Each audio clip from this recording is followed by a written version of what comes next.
Hello दोस्तों, मैं धीरेन स्वागत करता हूं आपका एग्जाम स्टडी विद संगीता में। दोस्तों, आज के इस वीडियो में हम पढ़ने वाले हैं यूथ कंपटीशन टाइम्स बुक से संविधान के पार्ट 3 को। दोस्तों, इस बुक में टोटल 3100 एमसीक्यू क्वेश्चन दिए गए हैं जो कि रेलवे की परीक्षाओं के लिए मोस्ट इंपॉर्टेंट है। और ये वीडियो खास तौर पर ग्रुप डी के विद्यार्थियों के लिए और आरआरबी एनटीपीसी सीवीटी 2 के लिए इंपॉर्टेंट रहेगा। दोस्तों, इस बुक में group D, NTPC, RRB, JE, RPF, constable, SI, ALP, stage 1, stage 2 से जितने भी most important question previous year में पूछे गए हैं सभी को यहाँ पर दिया गया है। और ये बुक आपके लिए इंपॉर्टेंट रहेगी रेलवे के एग्जाम के लिए। अब तक हम संविधान के 2 वीडियो कंप्लीट कर चुके हैं जिसमें हमने लगभग 207 क्वेश्चन कवर कर लिए हैं और ये आज इंडियन पॉलिटी का पार्ट 3 है। यदि आपको ये वीडियो अच्छा लगे, हेल्पफुल लगे तो प्लीज़ वीडियो को लाइक और शेयर जरूर कीजिएगा। और यदि अब तक आपने हमारे चैनल को सब्सक्राइब नहीं किया है तो प्लीज़ चैनल को सब्सक्राइब जरूर कीजिएगा, जिससे कि आपको मेरे आने वाले नए वीडियो का नोटिफिकेशन टाइम पर मिलता रहे।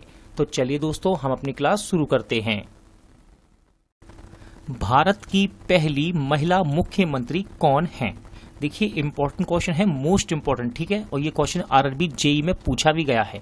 तो इसका राइट आंसर हो जाएगा दोस्तों ऑप्शन ए, यानी कि सुचेता कृपलानी। ठीक है ना, सुचेता कृपलानी भारत की पहली महिला मुख्यमंत्री थी। देखिए, सुचेता कृपलानी एक भारतीय स्वतंत्रता सेनानी एवं राजनीतिज्ञ थी। ये उत्तर प्रदेश की मुख्यमंत्री बनी और भारत की प्रथम महिला मुख्यमंत्री थी। वे लगातार 2 बार लोकसभा की सदस्य भी थी। अगला क्वेश्चन है, राज्य के गवर्नर की नियुक्ति किसके द्वारा की जाती है? देखिए, ग्रुप डी में पूछा गया क्वेश्चन है दोस्तों ये, और इसका सही आंसर क्या है? राष्ट्रपति। ठीक है, याद रखिएगा, राज्य के गवर्नर की नियुक्ति किसके द्वारा की जाती है? राष्ट्रपति के द्वारा। देखिए, राज्य की कार्यपालिका का प्रमुख राज्यपाल होता है। इसकी नियुक्ति राष्ट्रपति द्वारा 5 वर्षों की अवधि के लिए की जाती है, परंतु यह राष्ट्रपति के प्रसाद पर्यंत पद पर धारण करता है। ठीक है, राज्यपाल राज्य के विश्वविद्यालयों का कुलाधिपति भी होता है तथा उप कुलपतियों को भी ये नियुक्त करता है। राज्यपाल मुख्यमंत्री को तथा मुख्यमंत्री की सलाह से उसकी मंत्रिपरिषद के सदस्यों को नियुक्त करता है तथा उन्हें पद एवं गोपनीयता की शपथ भी दिलाता है। ये सारे ही फैक्ट दोस्तों इंपॉर्टेंट हैं और एग्जाम में यहाँ से क्वेश्चन बनते हैं। नेक्स्ट देखते हैं, भारत में राज्यपाल की नियुक्ति कौन करता है? तो देखिए, ये क्वेश्चन दोबारा रिपीट हुआ। इससे पहले हमने ग्रुप डी में देखा ये क्वेश्चन, अब दोबारा से फिर आया है किसमें? एनटीपीसी में पूछा गया। तो आप इसका आंसर आराम से लगा सकते हैं। तो इसका आंसर क्या होगा? सही आंसर होगा इसका राष्ट्रपति। ठीक है, भारत में राज्यपाल की नियुक्ति कौन करता है? राष्ट्रपति। भारतीय गणराज्य में एक केंद्र शासित प्रदेश के प्रशासनिक प्रमुख को क्या कहा जाता है?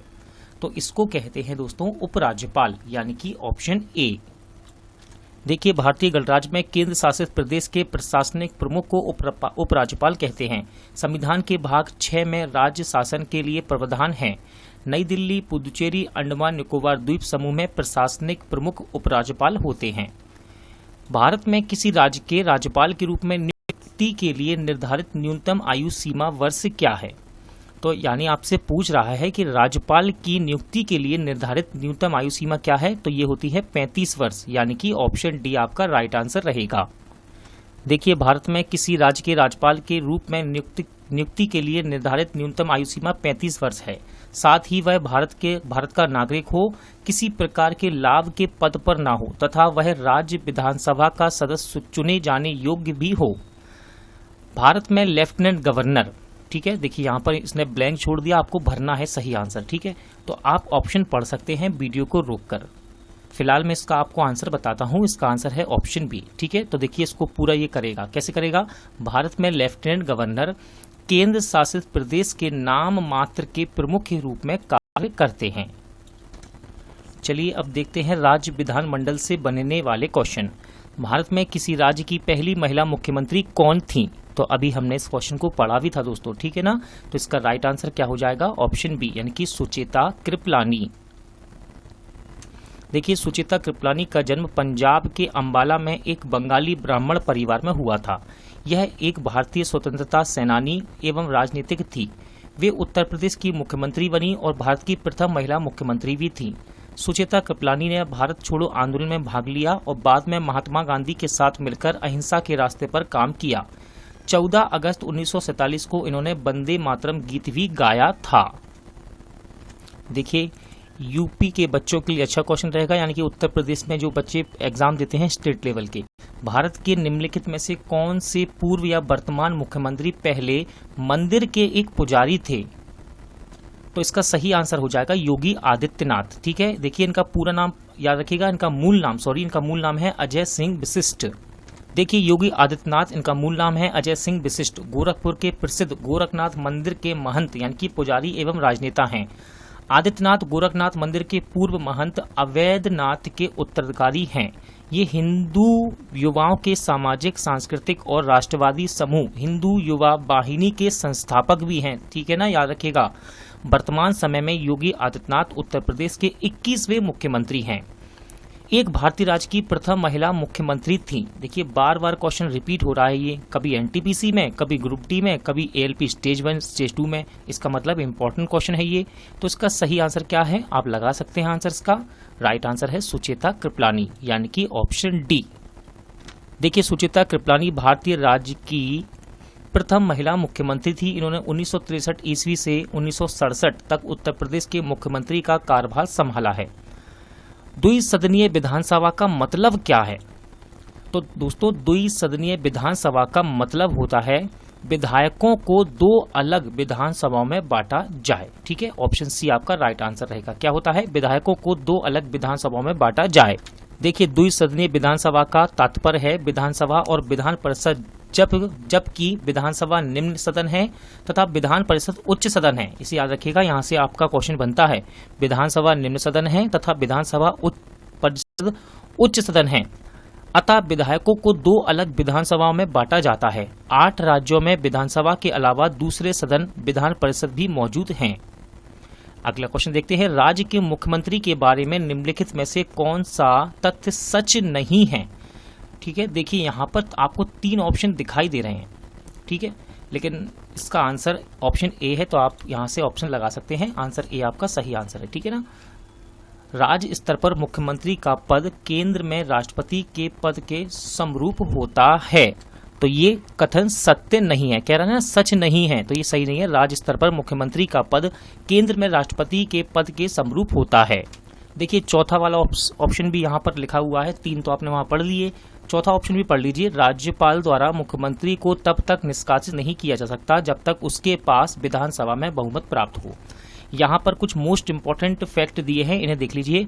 राज्य के मुख्यमंत्री के बारे में निम्नलिखित तथ्य सत्य हैं। कौन कौन से सत्य हैं? राज्यपाल विधानसभा में बहुमत दल के नेता को मुख्यमंत्री नियुक्त करता है। मंत्रियों के विभाग का बंटवारा मुख्यमंत्री द्वारा किया जाता है। मुख्यमंत्री राज्य योजना बोर्ड का अध्यक्ष होता है। राज्यपाल द्वारा मुख्यमंत्री को तब तक निष्कासित नहीं किया जा सकता जब तक उसके पास विधानसभा में बहुमत प्राप्त है। अतः यह कथन गलत है कि राज्य स्तर पर मुख्यमंत्री का पद केंद्र में राष्ट्रपति के पद के समरूप होता है। अब देखिए यहाँ पर एक नोट लिखा हुआ है, इसको देख लीजिए। राष्ट्रीय राजधानी क्षेत्र दिल्ली के चुनाव के पश्चात मुख्यमंत्री की नियुक्ति राष्ट्रपति द्वारा होती है और मुख्यमंत्री राष्ट्रपति के प्रति उत्तरदायी होता है। अगला क्वेश्चन देखते हैं, निम्नलिखित में से कौन से मुख्यमंत्री सर्वाधिक लंबे कार्यकाल तक मुख्यमंत्री बने रहे? तो इनका नाम है ज्योति बसु। अब देखिए दोस्तों यहाँ पर थोड़ा आप कंफ्यूज होंगे, कैसे? देखिए ये क्वेश्चन पूछा गया 2016 में, ठीक है ना। तो 2016 तक इसका आंसर आपका सही है ज्योति बसु। लेकिन वर्तमान समय में यदि हम बात करें तो इसका आंसर क्या होगा? इसका सही आंसर होगा पवन कुमार चामलिंग, जिन्होंने 25 साल लंबा कार्यकाल पूरा किया है। जबकि ज्योति बसु 1977 से सन 2000 तक, यानी कि लगभग 23 वर्ष तक ये रहे। जब तक ये क्वेश्चन एग्जाम में पूछा गया और किताबों में छपा हुआ है तो ज्योति बसु इसका आंसर है। लेकिन अब याद रखिएगा यहाँ पर इन्होंने ऑप्शन दे रखा है, ऑप्शन भी पवन कुमार चामलिंग। ये क्वेश्चन 2016 में पूछा गया, लेकिन कुछ समय बाद यदि हम बात करें वर्तमान की तो इसका आंसर सही क्या रहेगा? पवन कुमार चामलिंग। यदि एग्जाम में अब आए तो याद रखिएगा ये नाम पवन कुमार चामलिंग, ठीक है ना। सिक्किम के थे दोस्तों ये मुख्यमंत्री, ठीक है ना। सिक्किम के मुख्यमंत्री थे पवन कुमार चामलिंग, जिन्होंने 25 साल लंबा कार्यकाल पूरा किया है। भारत के किसी राज्य का मुख्यमंत्री बनने हेतु न्यूनतम आयु क्या है? तो देखिए इसका सही आंसर हो जाएगा ऑप्शन ए, यानी कि 25 वर्ष। ठीक है, मुख्यमंत्री बनने के लिए न्यूनतम आयु कितनी होनी चाहिए आपकी? 25 वर्ष। देखिए यहाँ पर और भी आयु दी हुई है, इन्हें भी याद कर लीजिए, एग्जाम में पूछ लेता है। राष्ट्रपति, उपराष्ट्रपति, राज्यपाल की न्यूनतम आयु है 35 वर्ष। राज्यसभा का सदस्य यदि बनना है तो उसके लिए न्यूनतम आयु है 30 वर्ष। और जबकि मुख्यमंत्री और लोकसभा का सदस्य बनना है तो आपकी न्यूनतम आयु होना चाहिए 25 वर्ष। अगला क्वेश्चन देखते हैं। अगर राष्ट्रपति और उपराष्ट्रपति के पद रिक्त हो जाते हैं तो भारत के राष्ट्रपति के रूप में कौन कार्य करेगा? तो इसका राइट आंसर है भारत के मुख्य न्यायाधीश। ठीक है, अगर राष्ट्रपति और उपराष्ट्रपति के पद रिक्त हो जाते हैं तो भारत के राष्ट्रपति के रूप में कौन कार्य करेगा? भारत के मुख्य न्यायाधीश। देखिए, राष्ट्रपति और उपराष्ट्रपति का पद रिक्त होने पर भारत का मुख्य न्यायाधीश और उसके भी न रहने पर उच्चतम न्यायालय के वरिष्ठतम न्यायाधीश राष्ट्रपति का कार्य संभालेंगे। सन 1969 में उपराष्ट्रपति बीवी गिरी, जो कि कार्यवाहक राष्ट्रपति थे, के त्यागपत्र देने पर राष्ट्रपति चुनाव में प्रत्याशी होने के कारण विषम परिस्थितियां पैदा हो गई थी, जिससे निपटने के लिए संसद ने यह नियम सुझाया था। सन याद रखिएगा 1969। देश के निम्नलिखित में से किस उच्च न्यायालय का क्षेत्राधिकार सबसे बड़ा है? तो राइट आंसर है गुवाहाटी उच्च न्यायालय। ठीक है दोस्तों, वर्तमान में भारत में कुल 25 उच्च न्यायालय हैं, इनमें गुवाहाटी उच्च न्यायालय का क्षेत्राधिकार सबसे बड़ा है। इसके अंतर्गत असम, नागालैंड, मिजोरम, अरुणाचल प्रदेश आते हैं। गुवाहाटी उच्च न्यायालय की स्थापना 1948 में की गई थी, इस बात को याद रखिएगा। ठीक है, इंपॉर्टेंट फैक्ट है, 1948 में गुवाहाटी उच्च न्यायालय की स्थापना की गई। इसकी खंडपीठ कोहिमा, आइजोल तथा ईटानगर है। भारतीय संविधान के भाग 5 में अनुच्छेद, यानी कि किस अनुच्छेद के अंतर्गत सर्वोच्च न्यायालय के गठन, स्वतंत्रता, शक्तियों, अधिकार क्षेत्रों और प्रक्रियाओं का वर्णन करते हैं? तो राइट आंसर इसका ऑप्शन ए, यानी कि 124 से 147। ठीक है, अनुच्छेद 124 से 147 सर्वोच्च न्यायालय के गठन, स्वतंत्रता, शक्तियों, अधिकार क्षेत्र और प्रक्रियाओं का वर्णन करते हैं। भारतीय संविधान के भाग 5 में अनुच्छेद 124 से 147 सर्वोच्च न्यायालय के गठन, स्वतंत्र शक्तियां, अधिकार क्षेत्र और प्रक्रियाओं का वर्णन करते हैं। अनुच्छेद 124 के अनुसार भारत का एक उच्च न्यायालय होगा जो भारत के मुख्य न्यायमूर्ति और जब तक संसद विधि द्वारा अधिक संख्या विहित नहीं करती है तब तक 7 से अधिक अन्य न्यायाधीश मिलकर बनेंगे। वर्तमान में उच्चतम न्यायालय में मुख्य न्यायाधीशों को कुल मिलाकर 34 न्यायाधीश हैं। भारतीय उच्च न्यायालय ने जनवरी 2017 में एक महत्वपूर्ण फैसला सुनाया, जिसके अनुसार राजनीतिक दल और राजनीतिक निम्न में से क्या नहीं कर सकते? तो राइट आंसर इसका ऑप्शन बी, यानी कि जाति, समुदाय, धर्म या भाषा के आधार पर वोट मांगना। ठीक है ना, जाति, समुदाय, धर्म या भाषा के आधार पर वोट नहीं मांग सकते। देखिए, जनवरी 2017 में सुप्रीम कोर्ट की 7 सदस्यीय संवैधानिक पीठ के फैसले के अनुसार 1951 की जन प्रतिनिधित्व अधिनियम धारा 123(3) के तहत कोई भी राजनीतिक दल या राजनीतिक जाति, धर्म, समुदाय या भाषा के आधार पर वोट की अपील नहीं कर सकता है। सर्वोच्च न्यायालय के न्यायाधीश के रूप में योग्य होने के लिए एक व्यक्ति को उच्चतम न्यायालय में कम से कम वर्षों की न्यूनतम अवधि तक कार्य का अनुभव होना चाहिए। तो इसका सही आंसर है 10 वर्ष। ठीक है, उच्च न्यायालय में 10 वर्षों की न्यूनतम अवधि तक का कार्य अनुभव होना चाहिए। देखिए, इसे भी पढ़ लीजिए, इंपॉर्टेंट है। भारतीय संविधान के अनुच्छेद 124(3) के अनुसार सर्वोच्च न्यायालय का न्यायाधीश बनने के लिए व्यक्ति को कम से कम 5 वर्ष के लिए किसी राज्य के उच्च न्यायालय में एक न्यायाधीश होना चाहिए या किसी भी राज्य के उच्च न्यायालय में एक अधिवक्ता होना चाहिए एवं उसे वहां वकालत करने का 10 वर्षों का अनुभव चाहिए। ठीक है ना, तो इसका राइट आंसर क्या था? 10 वर्ष। वर्तमान में भारत के मुख्य न्यायाधीश कौन हैं? अब देखिए, वर्तमान में पूछ रहा है, ये क्वेश्चन तो 2018 का है, तो इस क्वेश्चन के हिसाब से जब आपको आंसर दिख रहा होगा यहाँ पर रंजन गोगोई, जो कि अब भारत के मुख्य न्यायाधीश नहीं है, क्योंकि वर्तमान समय तो ये दोस्तों ये 2018 का है, अब तो 2021 चल रहा है। तो याद रखिएगा, भारत के मुख्य न्यायाधीश वर्तमान में कौन है? तो भारत के मुख्य न्यायाधीश वर्तमान में है NV रमणा। ठीक है, NV रमणा, और ये 48वें मुख्य न्यायाधीश हैं, इसे भी याद रखिएगा। ठीक है, 48वें। तो 47वें कौन थे? 47वें थे अरविंद बोबडे, ठीक है, अरविंद बोबडे ये 47वें थे। और 48वें कौन है वर्तमान में? तो इनका नाम है NV रमना। अब ध्यान रखिएगा, जब भी आप इस क्वेश्चन को पढ़ें आने वाले समय में, हो सकता है आप इसको 6 महीने बाद पढ़ें, 1 साल बाद पढ़ें, तो इस प्रकार के क्वेश्चन को ध्यान रखिएगा, ठीक है ना, क्योंकि ये चेंज होते रहते हैं दोस्तों समय समय पर। चलिए अगला क्वेश्चन देखते हैं।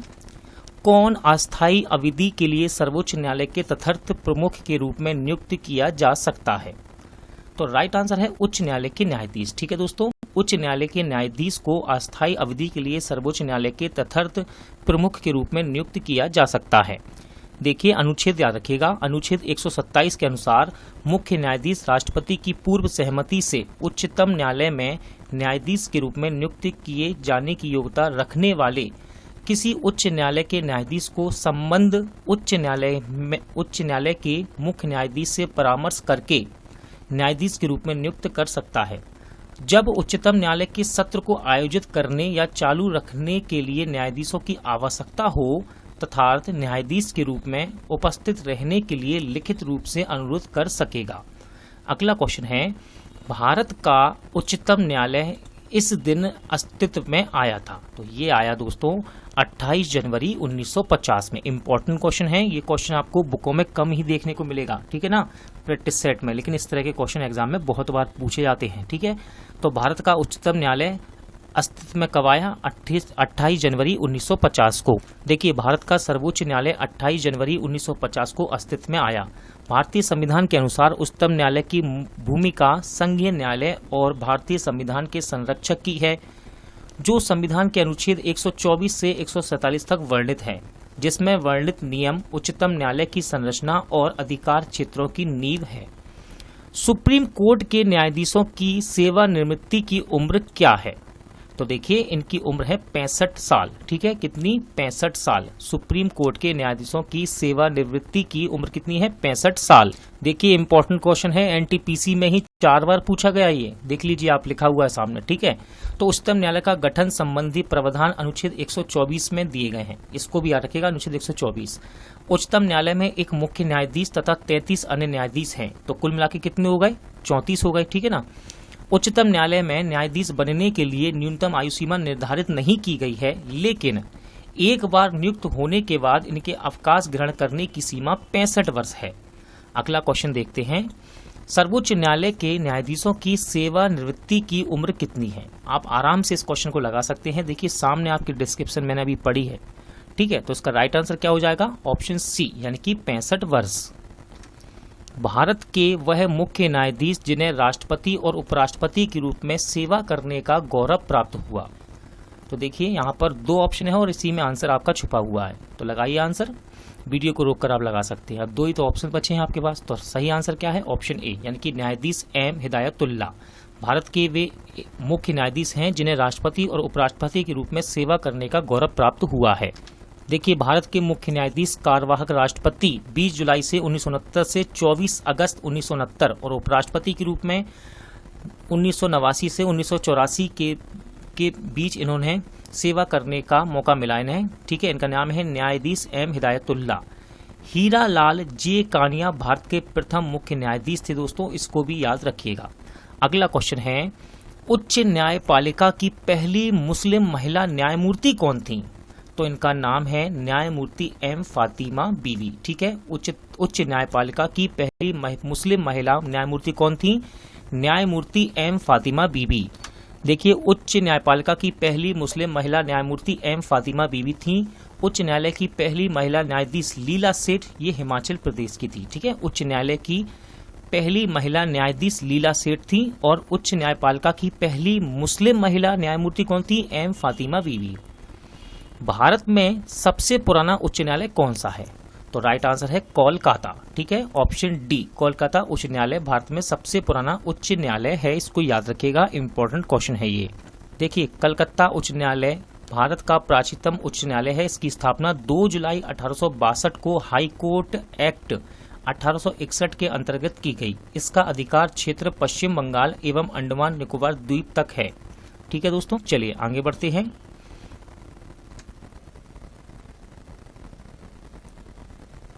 देखिए यहाँ पर आपको अभिकथन दिए हुए हैं ए और आर। अब इसको पढ़ना है आपको ध्यान से, ठीक है, फिर इसका हम आंसर लगाएंगे। पहले मैं आपको पढ़ा देता हूं, फिर आपको ऑप्शन दिखाऊंगा। देखिए पहला अभिकथन है ए, भारत में न्यायपालिका कार्यपालिका से स्वतंत्र है, ठीक है, और कारण है आर, न्यायपालिका सरकार का समर्थन करती है और उसकी योजनाओं के कार्यान्वयन में मदद करती है। तो इसका सही आंसर होगा दोस्तों ऑप्शन ए, यानी कि ए सही है लेकिन आर गलत है, ठीक है ना, ए सही है लेकिन आर गलत है। देखिए कथन ए सही है लेकिन आर गलत है, क्यों?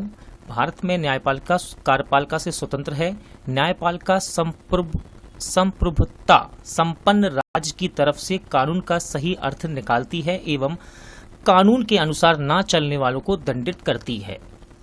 अगला क्वेश्चन देखते हैं, जैसा कि सुप्रीम कोर्ट के संशोधन अधिनियम 2008 के संबंध में भारत के संविधान में परिकल्पना की गई थी, वहां भारत के एक निश्चित न्यायालय होंगे जिसमें भारत के मुख्य न्यायाधीश शामिल होंगे और कितने अन्य न्यायाधीशों की संख्या होगी, यानी कि हमको अन्य न्यायाधीशों की संख्या यहाँ पर बतानी है।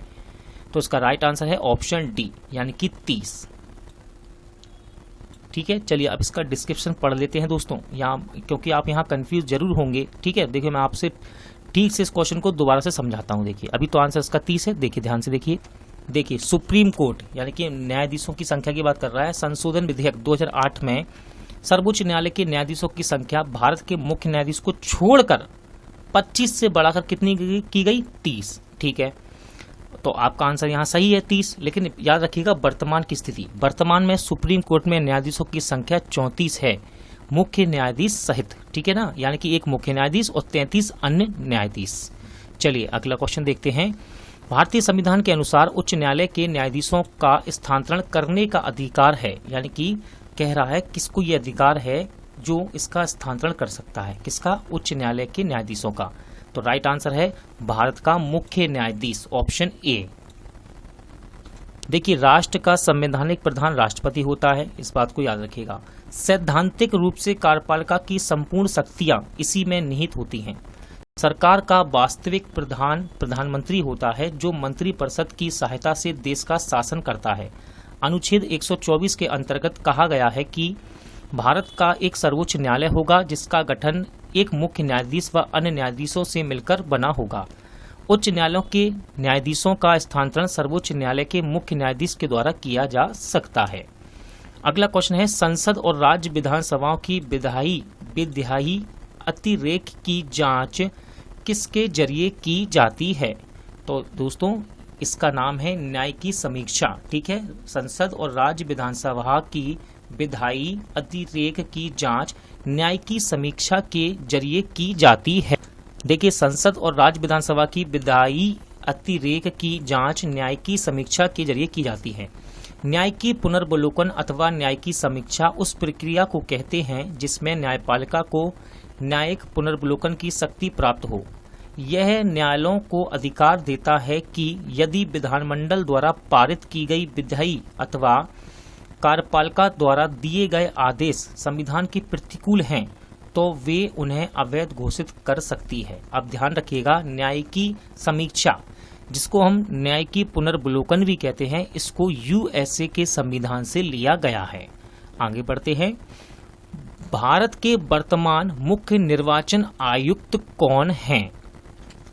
भारत के वर्तमान मुख्य निर्वाचन आयुक्त आपसे पूछ रहा है। ठीक है, अब देखिए यहाँ पर तो 2019 का ये क्वेश्चन है, तो आपका राइट आंसर क्या रहेगा? ऑप्शन सी, यानी कि सुनील अरोड़ा थे 2019 में। लेकिन यदि हम वर्तमान की बात करें तो दोस्तों भारत में वर्तमान में मुख्य निर्वाचन आयुक्त हैं आपके सुशील चंद्रा। क्या नाम है इनका? सुशील चंद्रा। ये 24वें हैं, ठीक है ना, 24वें मुख्य निर्वाचन आयुक्त हैं, इनका नाम है सुशील चंद्रा।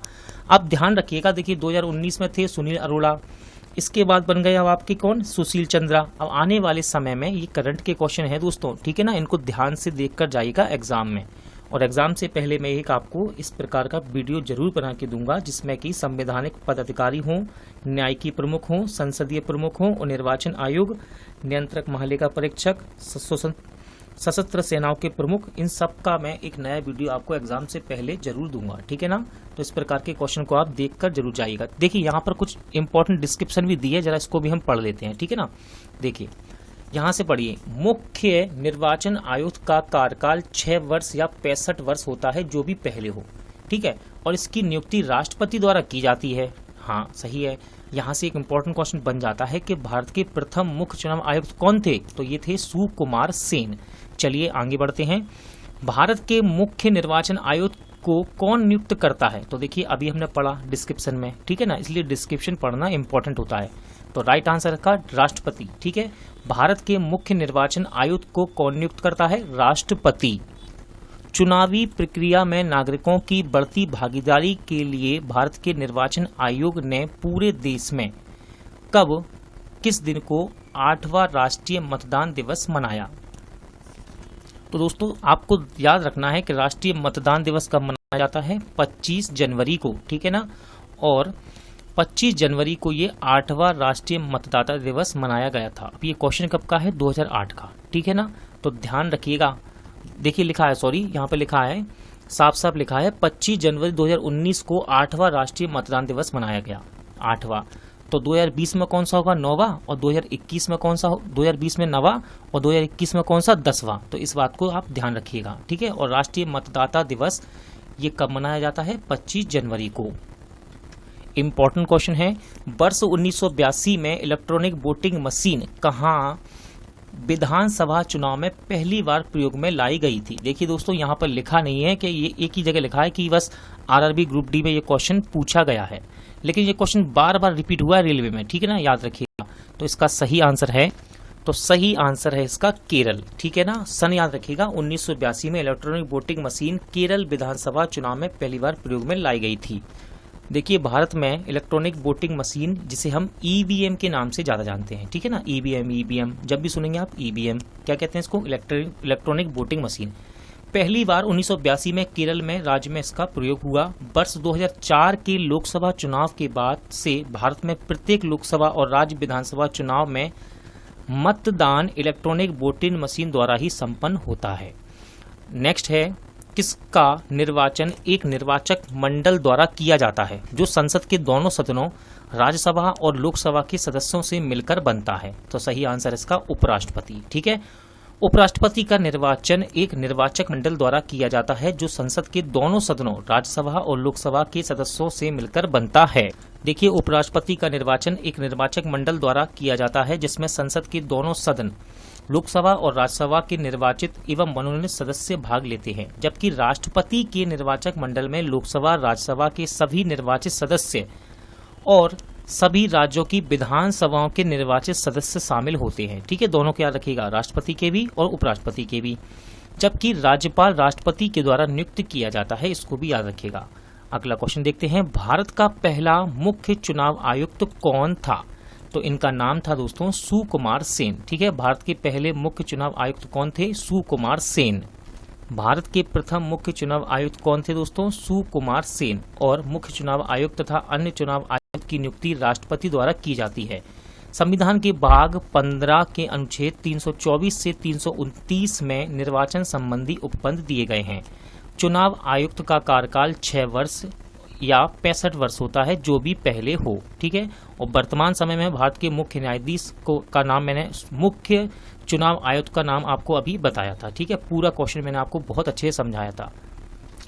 आजादी के बाद भारत में पहले आम चुनाव कब हुए थे।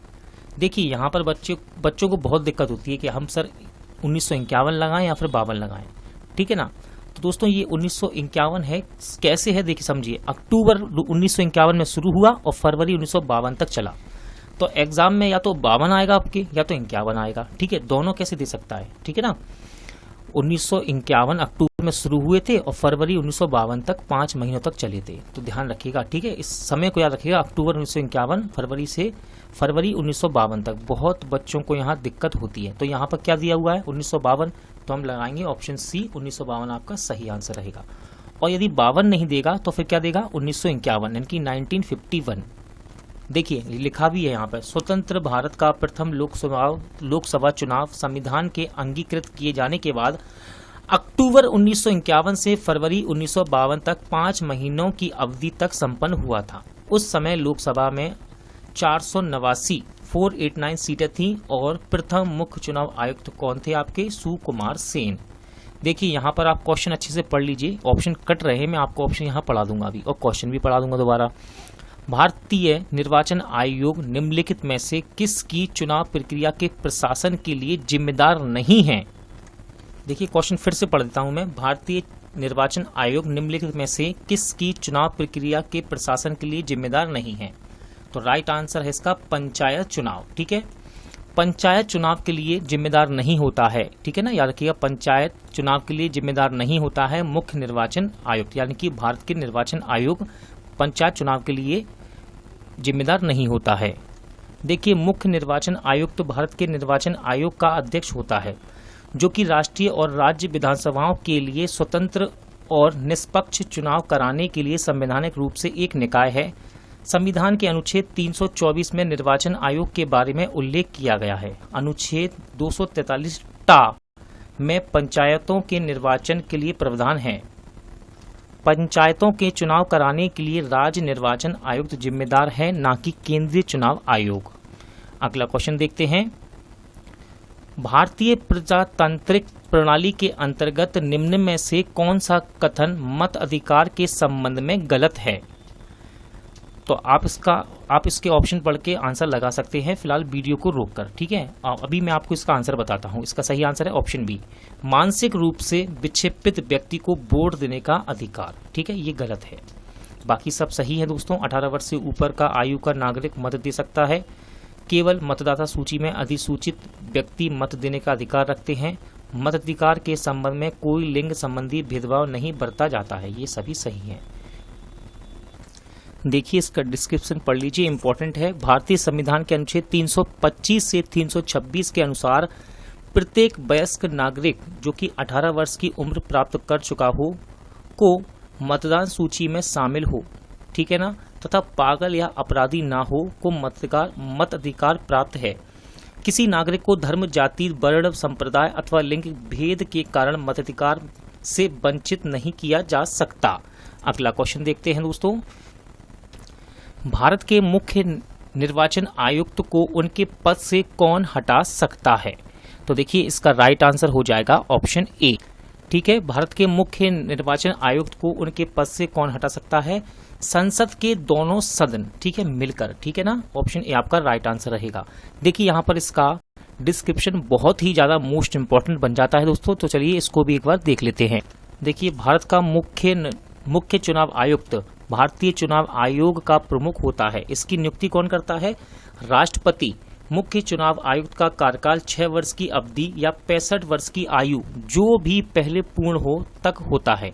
मुख्य निर्वाचन आयुक्त को उसके पद से उसी रीति और उन्हीं आधारों पर हटाया जाएगा जिस रीति से उच्चतम न्यायालय के न्यायाधीशों को हटाया जाता है, अर्थात संसद के दोनों सदनों में 2/3 बहुमत पारित यहाँ पर होना आवश्यक है। अगला क्वेश्चन है, स्वतंत्र भारत का प्रथम आम चुनाव कब संपन्न हुआ था? देखिए, इस क्वेश्चन पे अभी हमने अच्छी खासी मैंने आपको समझाया था इस क्वेश्चन को। ठीक है, 51-52 साथ में आता है, अलग अलग नहीं आता, क्योंकि अक्टूबर 1951 में शुरू हुए, फरवरी 1952 में ये समाप्त हुए थे। तो इसका राइट आंसर क्या रहेगा? Option B. ठीक है ना, तो याद रखिएगा, स्वतंत्र भारत का प्रथम आम चुनाव कब संपन्न हुआ था? 1951 से 1952 के बीच। देखिए, लिखा भी है यहाँ पर, स्वतंत्र भारत के प्रथम आम चुनाव 1951 से 52 ईस्वी में संपन्न हुए। इस आम चुनाव में मतदाताओं की संख्या 17-32-12-343 थी। इस चुनाव के समय सुकुमार सेन को भारत का पहला मुख्य चुनाव आयुक्त बनाया गया था। अगला क्वेश्चन है, निम्नलिखित में से CEC का अर्थ क्या है?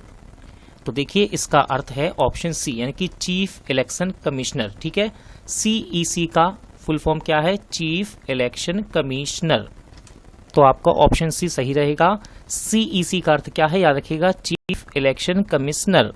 देखिए, यहाँ पर और पढ़ लीजिए, डिस्क्रिप्शन इंपॉर्टेंट है। CEC का अर्थ है चीफ इलेक्शन कमिश्नर, यानी कि मुख्य चुनाव आयुक्त हिंदी में। भारतीय चुनाव आयोग का कार्य भारत में स्वतंत्र एवं निष्पक्ष रूप से राष्ट्र और राज्य का चुनाव कराना होता है। इसकी नियुक्ति राष्ट्रपति करता है। वर्तमान में देखिए, फिर से वर्तमान में पुराने दिए हुए हैं, लेकिन याद रखिएगा, वर्तमान में भारत के मुख्य चुनाव आयुक्त हैं अनूप चंद्र पांडे, ठीक है, और राजीव कुमार पूर्व वित्त सचिव। ठीक है, और निर्वाचन मुख्य निर्वाचन आयुक्त कौन है? मुख्य निर्वाचन आयुक्त हैं सुशील चंद्र, जो कि 24 में हैं।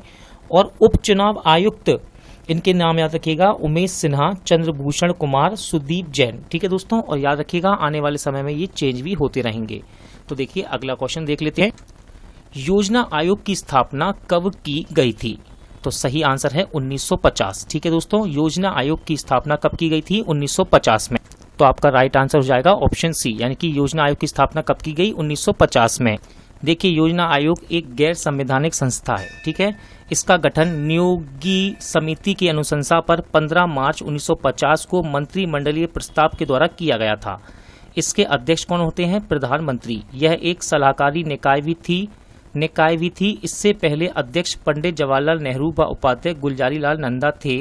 1 जनवरी 2015 को योजना आयोग की जगह नीति आयोग की स्थापना की गई है। ठीक है, याद रखिएगा, अब योजना आयोग की जगह नीति आयोग की स्थापना की गई है। डेट याद रखिएगा 1 जनवरी 2015 में। नीति आयोग के पदेन अध्यक्ष के रूप में कौन कार्य करता है? तो देखिए आप थोड़ा दिमाग लगाएंगे। देखिए योजना आयोग के अध्यक्ष कौन थे? प्रधानमंत्री। और योजना आयोग की जगह ही किसको बनाया गया है? नीति आयोग को। तो इसका राइट आंसर क्या रहेगा? भारत के प्रधानमंत्री, यानी कि ऑप्शन बी। ठीक है दोस्तों, नीति आयोग के पदेन अध्यक्ष के रूप में कौन कार्य करता है? भारत के प्रधानमंत्री। देखिए इसको पूरा पढ़ लीजिए। नीति आयोग का पूरा नाम है national institute for transforming India.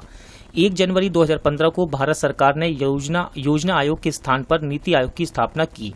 NITI Aayog प्रत्येक स्तर पर सरकार के थिंक टैंक के रूप में सेवाएं प्रदान करता है और उसे निर्देशात्मक एवं नीतिगत गतिशीलता प्रदान करता है। इसका पदेन अध्यक्ष होता है प्रधानमंत्री तथा इसके उपाध्यक्ष राजीव कुमार तथा नीति आयोग के मुख्य कार्यकारी अधिकारी अमिताभ कांत हैं।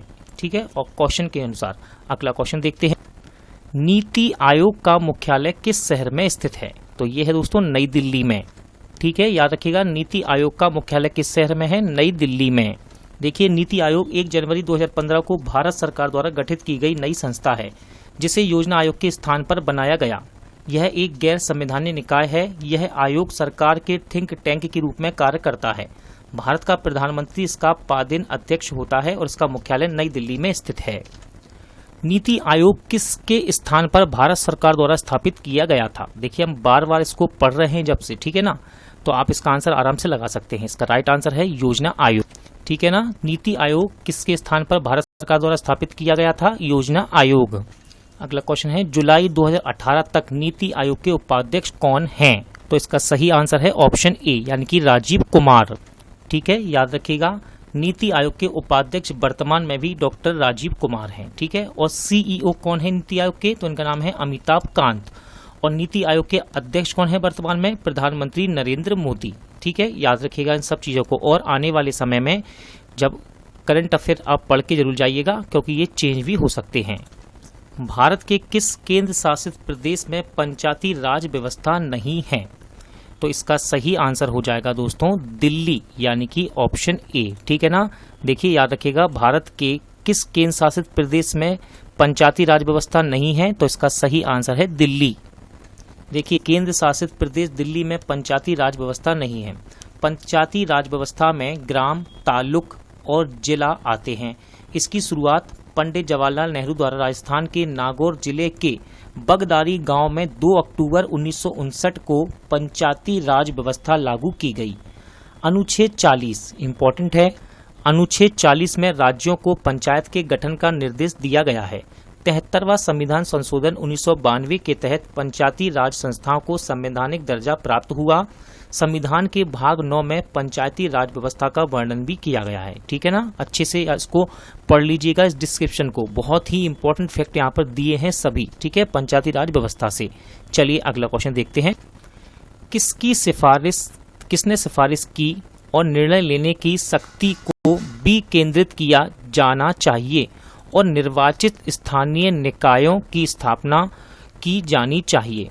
तो देखिए इसका सही आंसर है बलवंत राय समिति। ठीक है ना, बलवंत राय मेहता समिति की अनुशंसा पर, यानी कि सिफारिश पर निर्णय लेने की शक्ति को विकेंद्रित किया जाना चाहिए और निर्वाचित स्थानीय निकायों की स्थापना की जानी चाहिए।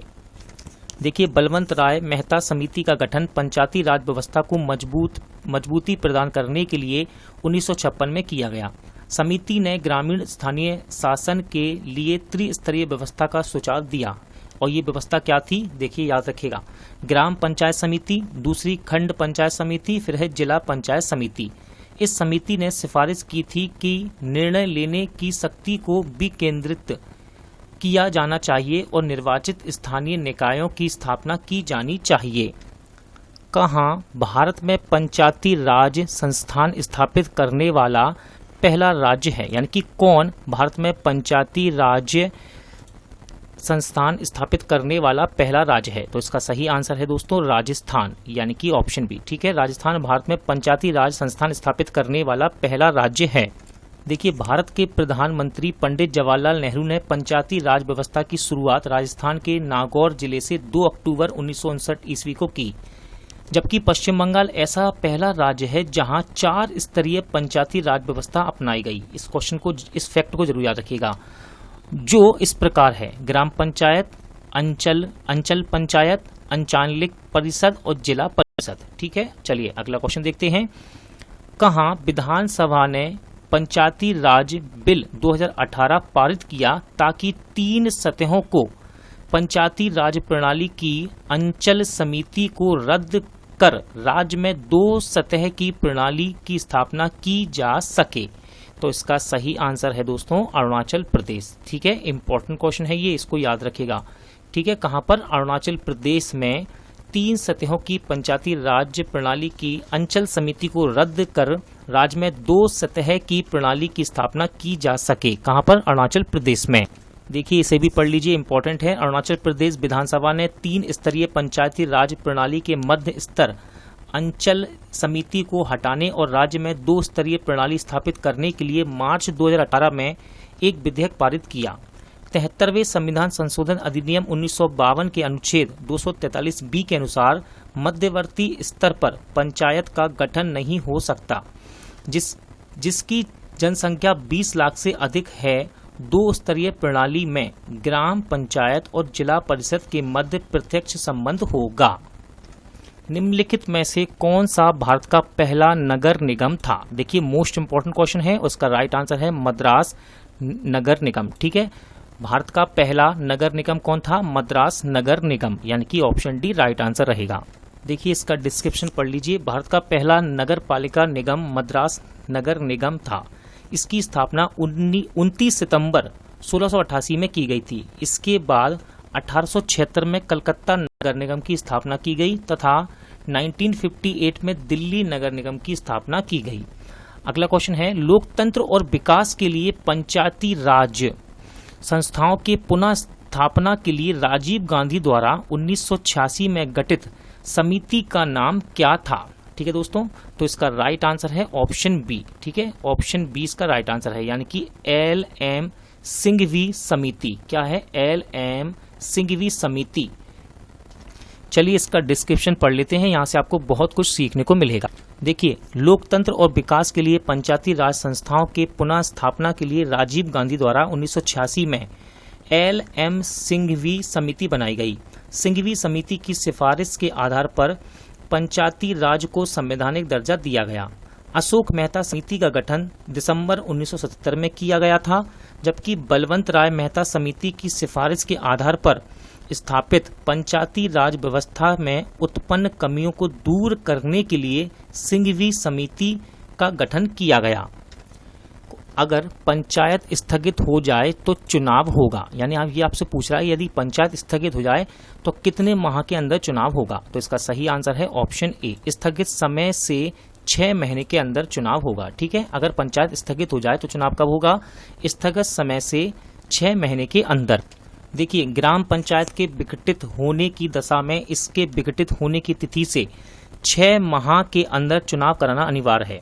पंचायतों का चुनाव राज्य निर्वाचन आयोग द्वारा किया जाता है। अनुच्छेद 40, ठीक है याद रखिएगा, अनुच्छेद 40 में पंचायतों के गठन का प्रावधान किया गया है।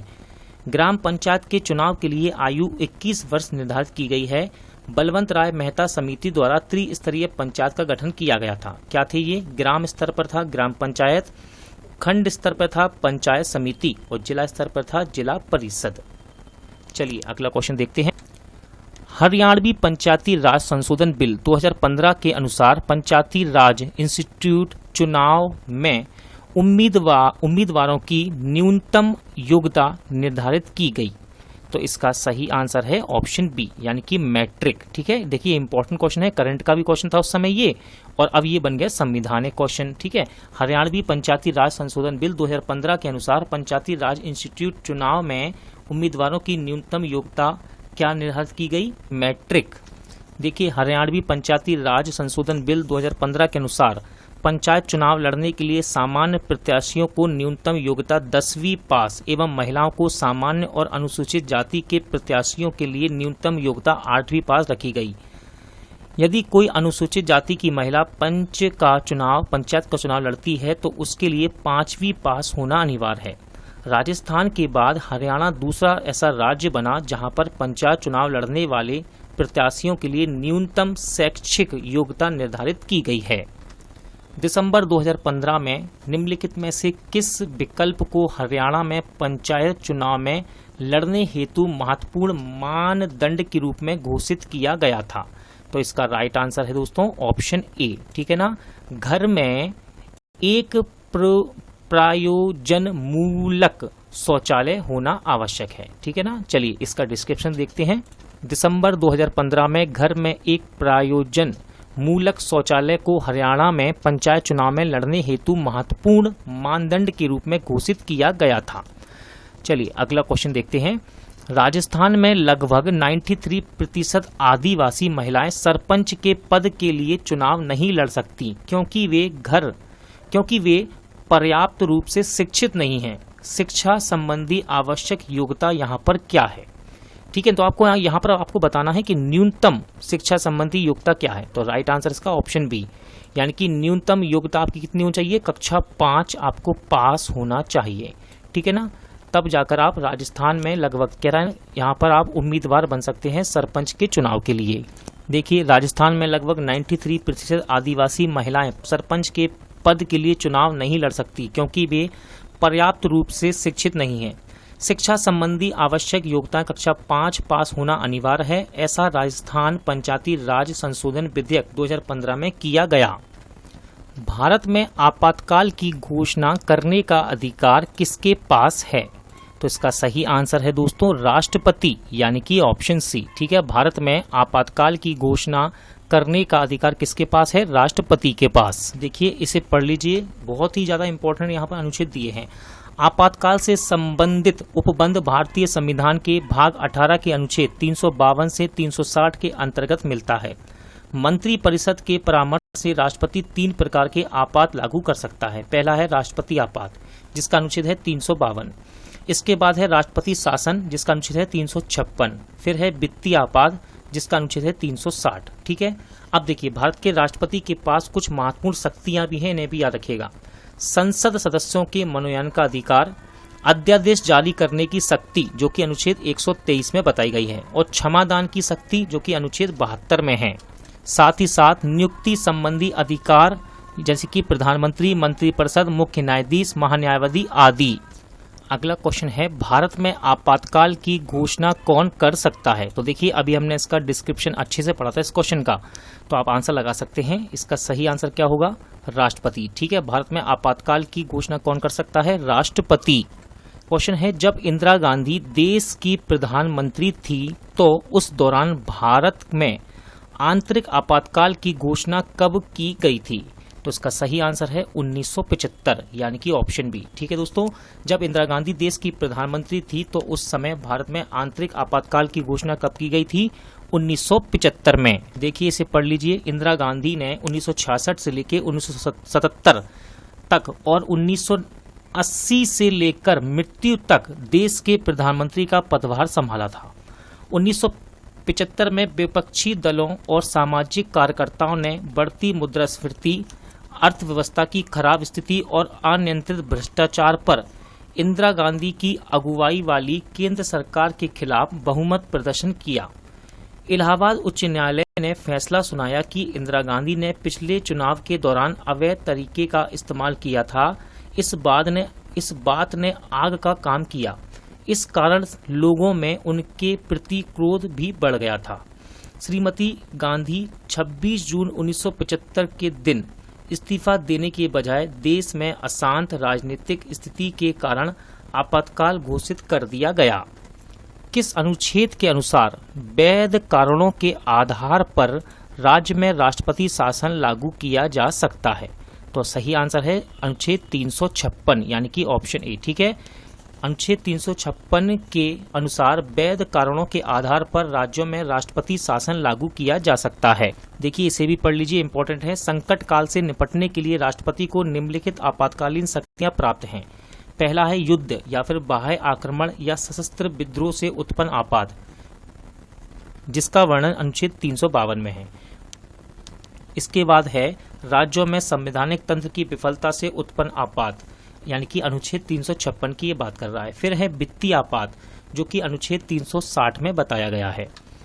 भारत में राष्ट्रीय आपातकाल किसके शासनकाल में लगाया गया था? तो इसका सही आंसर है दोस्तों ऑप्शन डी, यानी कि इंदिरा गांधी। ठीक है ना। भारत में राष्ट्रीय आपातकाल 25 जून 1975 से 21 मार्च 1977 तक इंदिरा गांधी के शासनकाल में लगा। उस समय देश के तत्कालीन राष्ट्रपति फखरुद्दीन अली अहमद ने इसकी घोषणा की थी। भारतीय संविधान के किस अनुच्छेद में वित्तीय आपातकाल से संबंधित प्रावधान वर्णित हैं? सही आंसर है अनुच्छेद 360। ठीक है, अनुच्छेद 360 में वित्तीय आपातकाल से संबंधित प्रावधान वर्णित हैं। देखिए भारतीय संविधान के अनुच्छेद 360 के अनुसार राष्ट्रपति को ऐसा संज्ञा होने पर कि भारत या उसके किसी भाग में वित्तीय शाखा का खतरा पैदा हो गया है तो वह वित्तीय आपातकाल की उद्घोषणा कर सकता है। अनुच्छेद 148 में क्या बताया गया है? देखिए 148 कहाँ से आ गया? ऑप्शन में दिए हुए हैं, इसलिए इसने इसको भी यहाँ पर बता दिया, तो ये भी याद रखिएगा। अनुच्छेद 148 में भारत का नियंत्रक एवं महालेखा परीक्षक, ठीक है, इसका वर्णन है। और अनुच्छेद 143 में परामर्शदात्री क्षेत्राधिकार तथा अनुच्छेद 72 में क्या है? राष्ट्रपति के क्षमादान शक्ति से संबंधित वर्णन है। अगला क्वेश्चन है आपातकालीन या आपदाओं के मामले में भारत सरकार द्वारा निम्नलिखित में से कौन सी निधि का उपयोग किया जा सकता है? तो इसका आंसर है आकस्मिक निधि। ठीक है दोस्तों, आकस्मिक निधि याद रखिएगा इसका नाम। आपातकालीन या आपदाओं के मामले में भारत सरकार द्वारा आकस्मिक निधि का उपयोग किया जा सकता है। देखिए भारतीय संविधान के अनुच्छेद 267, ठीक है, में आकस्मिक निधि का वर्णन है। इस निधि को राष्ट्रपति की ओर से वित्त सचिव द्वारा रखा जाता है। यह निधि राष्ट्रपति के अधिकार में रहती है और वह किसी अप्रत्याशित व्यय के लिए अग्रिम दे सकता है। इसे बाद में संसद द्वारा प्राधिकृत करवाया जा सकता है। भारतीय संविधान के निम्न में से किस संशोधन द्वारा दिल्ली को राष्ट्रीय राजधानी क्षेत्र का दर्जा दिया गया था? सही आंसर है 69वें संविधान संशोधन अधिनियम द्वारा। ठीक है, दिल्ली को राष्ट्रीय राजधानी क्षेत्र का दर्जा किसके द्वारा दिया गया? 69वें संशोधन अधिनियम द्वारा। देखिए भारत के संविधान के अनुच्छेद 239A में संसद द्वारा 69वें संविधान संशोधन, इसका सन याद रखिएगा, 1991 के तहत दिल्ली को राष्ट्रीय राजधानी क्षेत्र का दर्जा दिया गया। अगला क्वेश्चन है किस वर्ष भारतीय संविधान में प्रथम संशोधन किया गया था? बहुत ही ज्यादा इंपॉर्टेंट क्वेश्चन है, एग्जाम में पूछा जाता है। सही आंसर है 1951, यानी कि ऑप्शन ए। भारतीय संविधान में प्रथम संविधान संशोधन कब किया गया? 1951 में। देखिए 26 जनवरी 1950 को भारतीय संविधान लागू हुआ था। भारतीय संविधान को समय समय पर आवश्यकता अनुसार अब तक कुल 103 बार संशोधित किया गया। भारतीय संविधान में प्रथम संशोधन 1951 में किया गया। इस संशोधन में स्वतंत्रता, समानता एवं संपत्ति से संबंधित मौलिक अधिकारों को लागू किए जाने संबंधी कुछ व्यावहारिक कठिनाइयों को दूर करने का प्रयास किया गया था तथा इस संशोधन द्वारा संविधान में नवी अनुसूची को जोड़ा गया। ये पॉइंट इंपॉर्टेंट है, ठीक है ना, जिसमें उल्लेखित कानून को सर्वोच्च न्यायालय के न्याय के पुनर्वलोकन की शक्तियों के अंतर्गत परीक्षा नहीं किया जा सकता। अगला क्वेश्चन है भारतीय संविधान के अनुसार संविधान संशोधन विधेयक संसद के किस सदन में पारित होता है? तो दोस्तों ऑप्शन सी आपका राइट आंसर है, दोनों सदनों, यानी कि ऊपरी और निचला सदन अलग से। ठीक है ना। देखिए अब किस प्रकार होता है तो इसको भी सुन लीजिए। देखिए भारतीय संविधान का संशोधन भारत के संविधान में परिवर्तित करने की एक प्रक्रिया है। भारतीय संविधान के भाग 20 के अनुच्छेद 368 में संविधान संशोधन से संबंधित प्रक्रिया का वर्णन है। ठीक है, संविधान संशोधन का अनुच्छेद कितना है? 368 यानी कि 368। संविधान संशोधन विधेयक को संसद के दोनों सदनों में अलग अलग 2/3 बहुमत से पारित होना आवश्यक होता है। राष्ट्रीय जल संरचना विधेयक 2016 के प्रस्तावित मसौदे में निम्न में से क्या शामिल नहीं है? तो यहाँ पर शामिल नहीं है आचमन युक्त धारा। क्या? आचमन युक्त धारा ये शामिल नहीं है। देखिए, राष्ट्रीय जल संरचना विधेयक 2016 में अविरल धारा, निर्मल धारा, स्वच्छ किनारा प्रस्तावित मसौदे में शामिल हैं, जबकि आचमन युक्त धारा शामिल नहीं है। 1976 में 42वें संविधान संशोधन द्वारा भारतीय संविधान की प्रस्तावना में कौन से 2 शब्द जोड़े गए थे? तो ये थे शब्द समाजवादी व धर्मनिरपेक्ष, यानी कि ऑप्शन डी आपका सही रहेगा। 1976 42वां संविधान संशोधन द्वारा भारतीय संविधान की प्रस्तावना में 2 शब्द कौन से जोड़े गए? समाजवादी और धर्मनिरपेक्ष। देखिए, इसे सुन लीजिए। 1976 में 42वें संविधान संशोधन द्वारा भारतीय संविधान की प्रस्तावना में समाजवादी, पंथ निरपेक्ष और अखंडता शब्द जोड़े गए। लेकिन क्वेश्चन में क्या कहता था? 2 शब्द कौन से हैं? ठीक है, जोड़े तो यहाँ पर देखिए 3 हैं, यहाँ पर समाजवादी, पंथ निरपेक्ष, अखंडता। जो ऑप्शन में थे वो क्या क्या थे? समाजवादी और धर्मनिरपेक्ष, दोनों ही सही हैं। अब देखिए, इसके अंतर्गत संविधान में 10 मौलिक कर्तव्यों को अनुच्छेद 51 के अंतर्गत जोड़ा गया। ठीक है, वर्तमान में कितने हैं? 11। इसके द्वारा वन संपदा, शिक्षा, जनसंख्या नियंत्रण आदि विषयों को राज्य सूची में सम्मति सूची के अंतर्गत कर दिया गया। फिर तीसरा पॉइंट है, इसके अंतर्गत निर्धारित किया गया कि राष्ट्रपति मंत्रिपरिषद एवं उसके प्रमुख प्रधानमंत्रियों की सलाह के अनुसार कार्य करेगा। और चौथा पॉइंट है, 42वें संविधान संशोधन को भारत का मिनी संविधान भी कहा जाता है, इस बात को याद रखिएगा। भारत में पंचायत राज की स्थापना के लिए निम्नलिखित में से कौन सा संवैधानिक संशोधन अधिनियम प्रदान किया गया? देखिए, मोस्ट इंपॉर्टेंट क्वेश्चन है और इसका राइट आंसर है 73वां, यानी कि ऑप्शन डी। ठीक है, 73वां संविधान संशोधन ये किससे संबंधित है? पंचायत राज व्यवस्था से। देखिए, 73वें संविधान संशोधन अधिनियम 1952 के अंतर्गत संविधान के भाग 9 एवं 11वीं अनुसूची जोड़ी गई। इसमें पंचायती राज संबंधी प्रावधानों का सम्मिलित किया गया। 74वें संविधान संशोधन अधिनियम में 12वीं अनुसूची को जोड़ा गया, जिसके अंतर्गत नगरपालिका को संवैधानिक दर्जा एवं संरक्षण प्रदान किया गया है। अगला क्वेश्चन है, भारत के संविधान में सेक्युलर शब्द को किस संशोधन अधिनियम के माध्यम से जोड़ा गया था? तो राइट आंसर है 42वां संविधान संशोधन। ठीक है, 42वें संविधान संशोधन के अनुसार सेक्युलर शब्द को जोड़ा गया।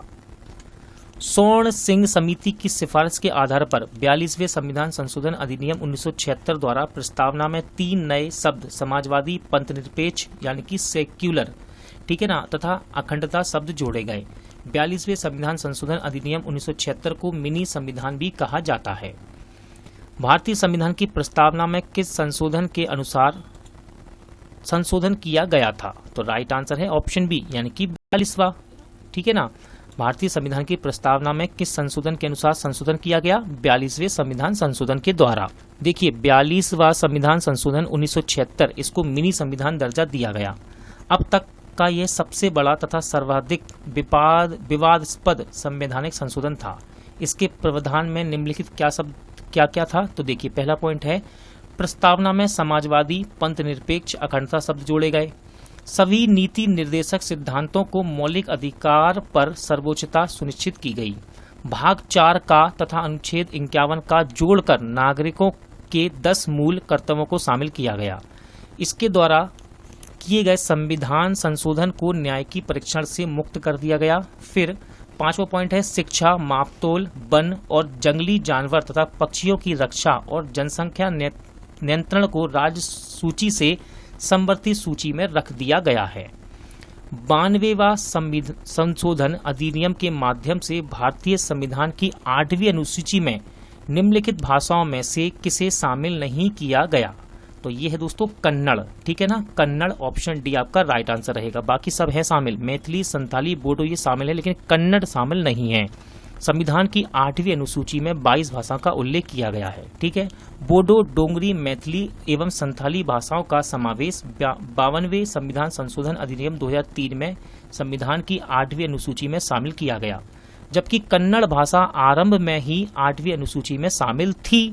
भारतीय संविधान में किसी भाषा को 8वीं अनुसूची के अंतर्गत शामिल किया जाता है। श्रीमती इंदिरा गांधी द्वारा लाए गए आपातकाल के दौरान अविनीत किस अधिनियम को महत्वपूर्ण और बड़ी संख्या वाले परिवर्तनों की वजह से मिनी संविधान के रूप में जाना जाता है? तो देखिए इसका राइट आंसर है ऑप्शन ए, यानी कि 42वां संविधान संशोधन। ठीक है, 42वां संविधान संशोधन को मिनी संविधान के रूप में जाना जाता है। संविधान के 96वें यानी कि 96वें संशोधन का उद्देश्य है, तो इसका उद्देश्य है ओडिया के स्थान पर ओडिया शब्द का प्रयोग। ठीक है दोस्तों, इंपॉर्टेंट फैक्ट है। ठीक है, 96वां संशोधन का उद्देश्य क्या है? ओडिया के स्थान पर ओडिया शब्द का प्रयोग। देखिए संविधान के 96वें संविधान का उद्देश्य ओडिया के स्थान पर उड़िया शब्द का प्रयोग है। इस संविधान संशोधन द्वारा संविधान की 8वीं अनुसूची अनुच्छेद 344 फर्स्ट और अनुच्छेद 351 में 15वें स्थान पर आने वाली भाषा ओडिया का नाम परिवर्तित कर उड़िया भाषा कर दिया गया। मई 2015 तक संविधान में संशोधन की कुल संख्या क्या थी? तो ये थी दोस्तों 100। ठीक है ना, मई 2015 तक संविधान में संशोधनों की कुल संख्या कितनी थी? 100। मई 2015 तक संविधान में संशोधनों की कुल संख्या 100 थी। 100वां संविधान संशोधन भारत और बांग्लादेश के बीच सीमा विवाद के समझौते को लेकर था। इंपॉर्टेंट है, इसलिए याद रखिएगा। मार्च 2019 तक भारतीय संविधान में संशोधनों की कुल संख्या 103 थी। 103वां संविधान संशोधन स्वर्ण वर्ग के गरीब लोगों को 10% आरक्षण देने से संबंधित है। भारतीय संविधान में किए गए कुल संशोधनों की संख्या कितनी है? देखिए ये कब तक का पूछ रहा है, ये क्वेश्चन 2016 तक का है दोस्तों। ठीक है ना, और टोटल यहाँ पर कितना आंसर, वहां हमने कितने पढ़े थे? 103 संशोधन। ठीक है, और इसका आंसर कितना लगाएंगे अभी आप? 100, यानी कि ऑप्शन ए। ठीक है ना, ये है कब तक का डाटा? मई 2015 तक का। और 2019 तक की संख्या कितनी हो गई है? 103, ये हमने अभी ऊपर पढ़ा था। संविधान का कौन सा संशोधन सरकार में निजी उच्च शिक्षा संस्थानों के रूप में अन्य पिछड़े वर्गों के लिए 27% आरक्षण प्रदान करता है? तो ये है 93वां संशोधन। ठीक है, इसका आंसर क्या रहेगा? 93वां संविधान संशोधन। देखिए 93वां संविधान संशोधन सरकार में निजी उच्च शिक्षा संस्थानों के रूप में अन्य पिछड़े वर्गों के लिए 27% आरक्षण प्रदान करता है। इस संशोधन अधिनियम के अनुसार संविधान के अनुच्छेद 15 और खंड 5 जोड़ा गया। संविधान संशोधन की प्रक्रिया का वर्णन संविधान के अनुच्छेद 368 और भाग 20 में दिया गया है। इसको याद रखिएगा, ये इंपॉर्टेंट लाइन है। भारत का 99वां संविधान संशोधन किसके बारे में है? देखिए इंपॉर्टेंट क्वेश्चन है 99वां। तो दोस्तों 99वां का संबंध किससे है? राष्ट्रीय न्यायिकी नियुक्ति आयोग की स्थापना करना, यानी कि ऑप्शन बी आपका सही आंसर है। ठीक है, चलिए इसके बारे में देखते हैं। राष्ट्रीय न्यायिकी नियुक्ति की आयोग की स्थापना करना, संशोधन कौन सा है? 99वां। संविधान का 99वां संविधान संशोधन राष्ट्रीय न्यायिकी नियुक्ति आयोग की स्थापना से संबंधित है। सुप्रीम कोर्ट भारतीय संविधान का संरक्षक है। यह भारतीय संसद के कानून की व्याख्या करने वाला सबसे बड़ा अभिकरण है।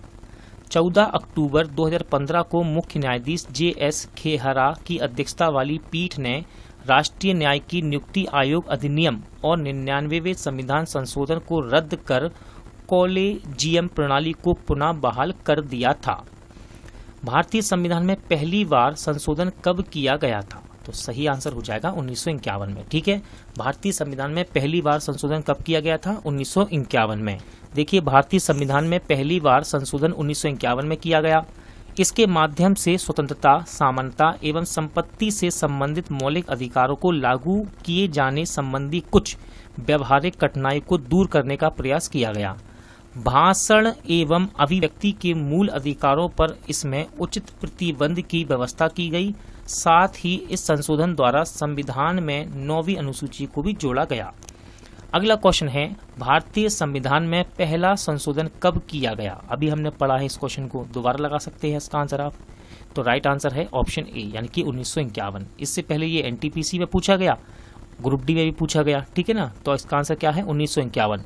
भारतीय संविधान में पहला संशोधन 1951 में किया गया।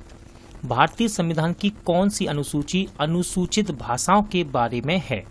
तो इसका सही आंसर है ऑप्शन सी। ठीक है दोस्तों, वर्तमान में 8वीं अनुसूची में संविधान के द्वारा मान्यता प्राप्त 22 प्रादेशिक भाषाओं का उल्लेख है। ठीक है ना, देखिए इसको भी सुन लीजिए। वर्तमान में 8वीं अनुसूची में संविधान के द्वारा मान्यता प्राप्त 22 प्रादेशिक भाषा का उल्लेख है। इस अनुसूची में आरंभ में कुल 14 भाषाएं थीं। 21वें संविधान संशोधन अधिनियम 1967 द्वारा सिंधी को जोड़ा गया। फिर 71वें संविधान संशोधन अधिनियम द्वारा 1992 में नेपाली भाषा को जोड़ा गया। नेपाली, कोंकणी और मणिपुर को जोड़ा गया। फिर 92वें यानी कि 92वें संविधान संशोधन द्वारा 2003 में ये हुआ था, बोडो, डोंगरी, संथाली, मैथिली को 8वीं अनुसूची के तहत शामिल किया गया। ये सारे ही क्वेश्चन, जितने भी फैक्ट थे सारे इंपॉर्टेंट हैं, याद रखिएगा। अगला क्वेश्चन है 2017 के अंत तक उपलब्ध जानकारी के अनुसार भारत के संविधान द्वारा कितनी भाषाओं को मान्यता प्राप्त है? तो सही आंसर है 22 यानी कि ऑप्शन डी। देखिए अब ये 22 भाषाएं कौन सी हैं देख लीजिए। असमिया, बांग्ला, गुजराती, हिंदी, कन्नड़, कश्मीरी, कोंकणी, मलयालम, मणिपुरी, मराठी, नेपाली, उड़िया, पंजाबी, संस्कृत, सिंधी, तमिल, तेलुगु, उर्दू, बोडो, मैथिली, संथाली और डोंगरी। ठीक है, अगला क्वेश्चन देखते हैं। निम्नलिखित में से क्या 8वीं अनुसूची में उल्लेखित सरकारी भाषाओं में से एक नहीं है?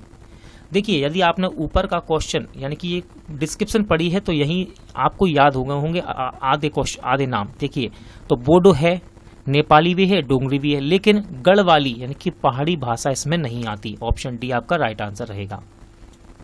केरल की राजभाषा है? तो सही आंसर है मलयालम। याद रखिएगा, केरल की राजभाषा मलयालम है। केरल राज्य की राजधानी क्या है? तिरुवनंतपुरम। भारतीय संविधान के अनुसार कितनी भाषाओं को कार्यालयीय भाषा का दर्जा दिया गया? सही आंसर है 22। ठीक है, ऑप्शन सी आपका राइट आंसर रहेगा। भारतीय संविधान के अनुसार 22 भाषाओं को कार्यालयीय यानी कि ऑफिशियल भाषा का दर्जा दिया गया है। देखिए भारतीय संविधान की 8वीं अनुसूची में 22 भाषाओं का उल्लेख किया गया। मूल रूप से 8वीं अनुसूची में 14 यानी कि 14 भाषाएं थीं। 1967 में सिंधी भाषा को जोड़ा गया और 1992 में कोंकणी, मणिपुर, नेपाली भाषा जोड़ी गई और 2003 में मैथिली, संथाली, डोंगरी और बोडो को 8वीं अनुसूची में शामिल किया गया। निम्नलिखित भारतीय भाषाओं में एक द्रविड़ मूल भाषा नहीं है। ठीक है, तो देखिए दोस्तों आपको याद होना चाहिए द्रविड़ भाषा ये 4 होती हैं। ठीक है ना, अब देखिए इसका सही आंसर तो है मराठी अभी। ठीक है ना, लगा लीजिए आप आंसर मराठी। ये भारतीय भाषाओं में एक द्रविड़ मूल भाषा नहीं है। अब कौन कौन सी हैं? तो मलयालम है, कन्नड़ है, तेलुगु है और एक और है दोस्तों, कौन सी है वो है तमिल। ठीक है, 4 हैं तो 4 हो गई, तमिल, कन्नड़, तेलुगु, मलयालम, लेकिन मराठी नहीं है। देखिए द्रविड़ भाषा के अंतर्गत 4 भाषाएं आती हैं, तमिल, कन्नड़, तेलुगु, मलयालम। मराठी भाषा आर्य भाषा परिवार का सदस्य है। इसका विकास संस्कृत के अपभ्रंश से हुआ। इसे बोलने वालों की कुल संख्या 9 करोड़ है जो 1900 ईस्वी से प्रचलन में है। यह भी हिंदी के समान संस्कृत आधारित भाषा है जो महाराष्ट्र और गोवा की राज्य भाषा है। अगला क्वेश्चन है गोवा की कार्यालयीय यानी कि ऑफिशियल भाषा क्या है? तो सही आंसर है कोंकणी। ठीक है ना दोस्तों, कोंकणी ये कहाँ की भाषा है? गोवा की ऑफिशियल ये लैंग्वेज है यानी कि भाषा है।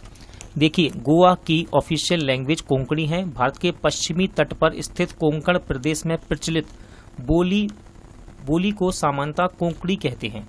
कोंकणी के अलावा मराठी एवं अंग्रेजी गोवा की सहायक कार्यालयीय भाषाएं हैं। अगला क्वेश्चन है नागालैंड की राजकीय भाषा क्या है? तो दोस्तों नागालैंड की राजकीय भाषा है अंग्रेजी यानी कि ऑप्शन ए। याद रखिएगा, नागालैंड की राजकीय भाषा क्या है? अंग्रेजी। देखिए नागालैंड की राजकीय भाषा अंग्रेजी है। नागालैंड भारत का उत्तर पूर्वी राज्य है। इसकी राजधानी कोहिमा है। नागालैंड की स्थापना 1 दिसंबर 1963 को भारत के 16वें राज्य के रूप में और 1967 में अंग्रेजी भाषा को नागालैंड की राजकीय भाषा का दर्जा प्राप्त हुआ। नागालैंड भारत का एकमात्र ऐसा राज्य है जहां वर्ष 2011 की जनगणना के अनुसार जनसंख्या वृद्धि दर ऋणात्मक रही थी। इस बात को भी याद रखिएगा। अगला क्वेश्चन है भारतीय संविधान में कौन सा अनुच्छेद हिंदी को संघ की राजभाषा का दर्जा प्रदान करता है? तो ये अनुच्छेद है 343, ठीक है। ऑप्शन बी, भारत के संविधान में अनुच्छेद 343 हिंदी को संघ की राजभाषा का दर्जा प्रदान करता है। संविधान के अनुच्छेद 343 के अनुसार संघ की राजभाषा हिंदी और लिपि देवनागरी होगी। अनुच्छेद 323 में लोक सेवा आयोग के प्रतिवेदनों के बारे में वर्णन किया गया है और साथ ही साथ 234 अनुच्छेद 234 न्याय की सेवा में जिला न्यायाधीश से भिन्न व्यक्तियों की भर्ती से संबंधित हैं। यानी कि ऑप्शन में जो भी और अनुच्छेद दिए गए थे उनके बारे में भी यहाँ बता दिया गया है। दोस्तों आज का वीडियो यहीं एंड होता है। उम्मीद करता हूँ आपको सभी क्वेश्चन अच्छे लगे होंगे, समझ आए होंगे। पूरा वीडियो देखने के लिए थैंक यू। जल्द मिलते हैं नेक्स्ट वीडियो के साथ।